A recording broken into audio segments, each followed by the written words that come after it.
Well, hi again, everybody, and welcome to this week's Ingles Furman Radio Network preview. It is the home finale for 2025, and the Paladins will be entertaining the Keydets of Virginia Military Institute. I am Dan Scott. It is great to have you with us, as always. Look forward to spending the next few minutes with you talking about this final home game of this current football season, and the Paladins need a win today to guarantee no worse than a 500 record on the season overall and in conference play.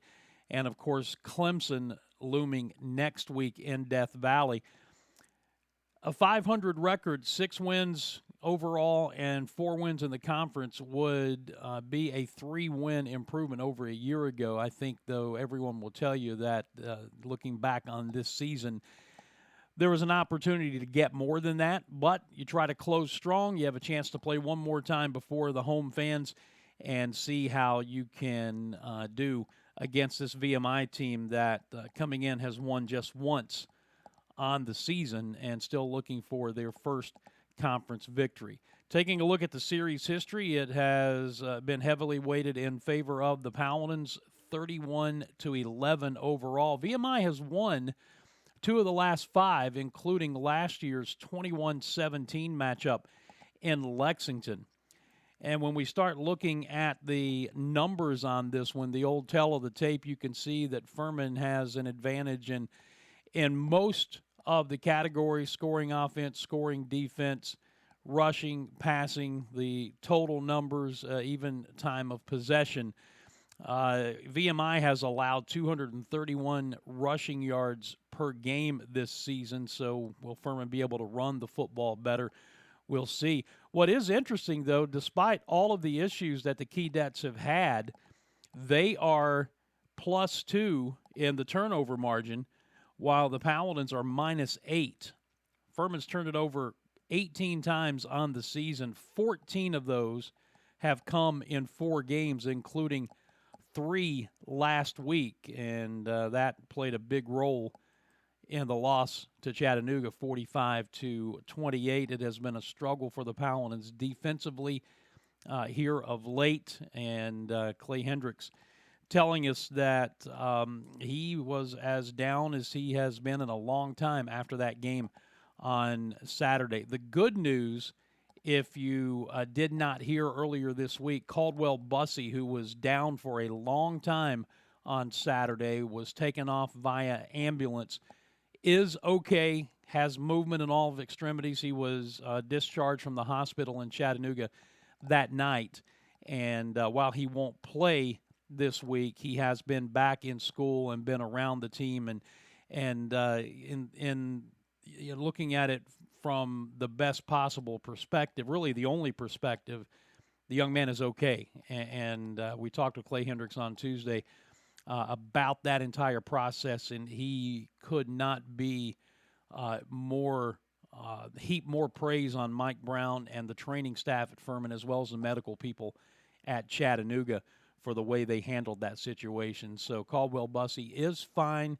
He's not going to play, obviously, but he was discharged from the hospital last Saturday, and he is back around the program and has been in school all week.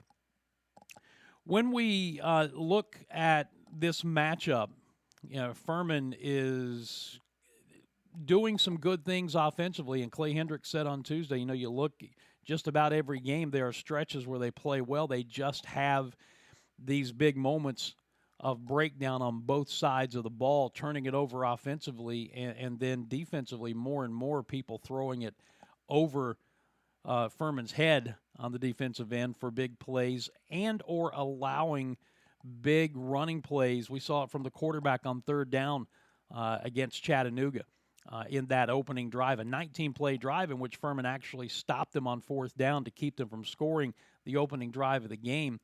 But a freshman quarterback, redshirt freshman, throwing his first collegiate pass, ended up having a huge day and was able to keep drives alive with his feet as well.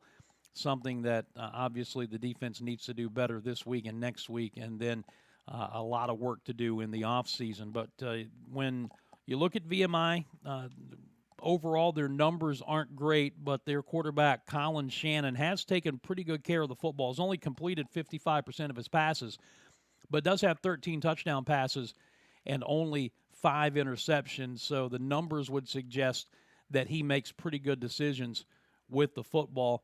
Paladins are obviously going to want to get pressure, and that's been an issue because when you look at the year that Joshua Stone King has had, all the tackles for loss, the 12.5 sacks, nobody else on the defense has more than a sack and a half.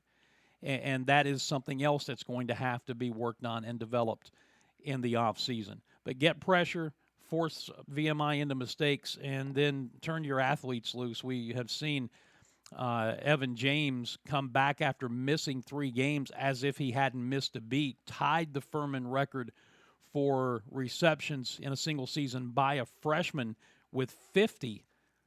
Got the 50th last week, so his first reception this week will set a new Furman record. And just looking at his receiving stats here, he has 690 receiving yards and has only played in 7 of Furman's 10 games. So if he's healthy, he's going to be knocking on the door, if not already past the 1,000-yard receiving mark. And not that he can't get it yet. Needs 310 yards combined in 2 games. That is definitely doable.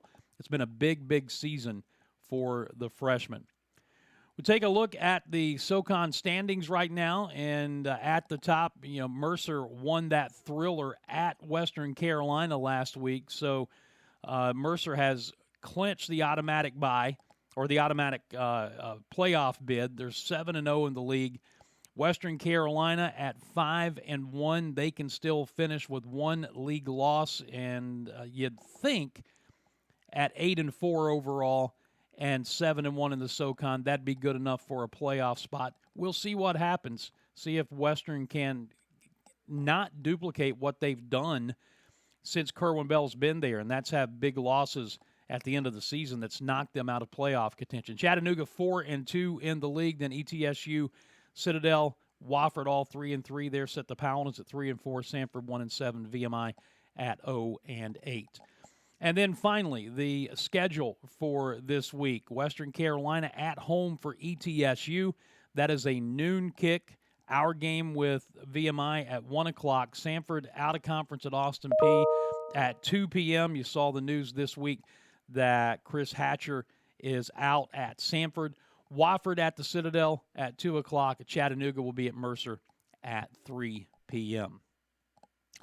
As far as we are concerned here, it is a 1 o'clock kick on Saturday, so TV is ESPN Plus as always. And from a radio standpoint, we will have the Pepsi Countdown to Kickoff beginning at 11:30 a.m. See if Furman can get its 6th win of the season, finish up the conference schedule at 500 at 4-4, and see where else they can go from there with Clemson next week. So if you can't make it to the game, we look forward to having you with us on the radio broadcast. Would love to have you here in the stands, though, for the home finale for 2025. That will do it for us on this edition of the Ingles Furman Radio Network preview. Until Saturday, I'm Dan Scott. God bless you. So long, everybody.